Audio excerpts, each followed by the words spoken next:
I would like to introduce you my plans onto growing food on Mars.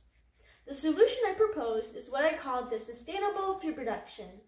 Traditional food production will not work on Mars because it requires a large amount of water and fertilizers.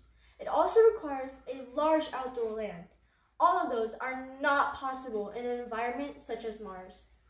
My sustainable food production takes advantage of modern food production methods integrated with green energy, such as renewable energy, water collection, monitoring, and automation, which makes the whole solution sustainable in an environment with limited resources.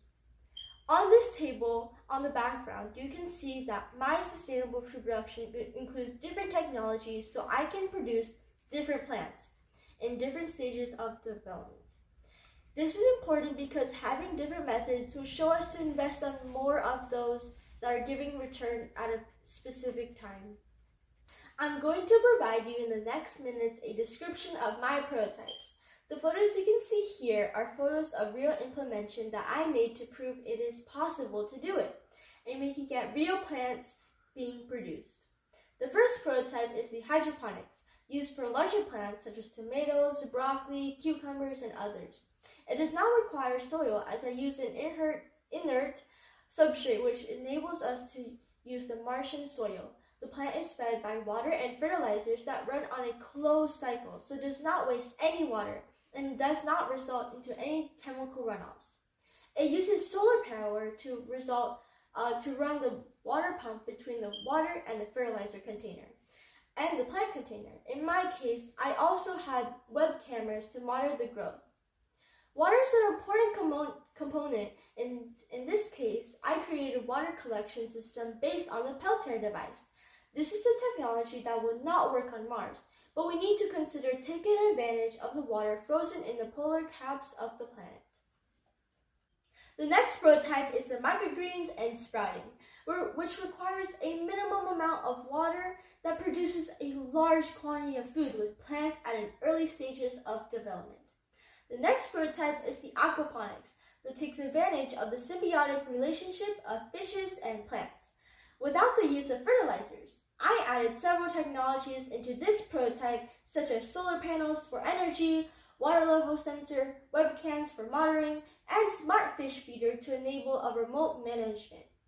This would be a more difficult environment to be implemented on Mars, but it would be something to consider after the implementation of the other methods.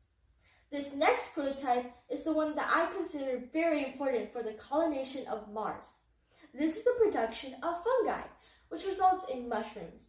It requires very limited water and mushrooms and can be used for several other situations other than food. Some are medical, others have a UV protection, and they even provide a capability of terraforming a planet like they did to Earth about 600 million years ago. This is very important for the component of my sustainable food production.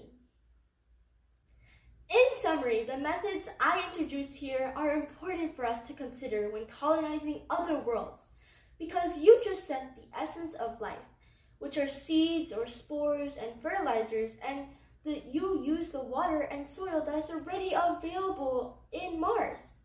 This reduces the weight of cargo when you need to send, enabling the production of food for the colonization. I have the replicated in other environments such as dry and cold environment of the Lakota Indian Reservation in South Dakota, or in the hot, humid environments of Tagaytay City in the Philippines, and even the temperate environments such as the Guarani Indian Reservation in southern Brazil.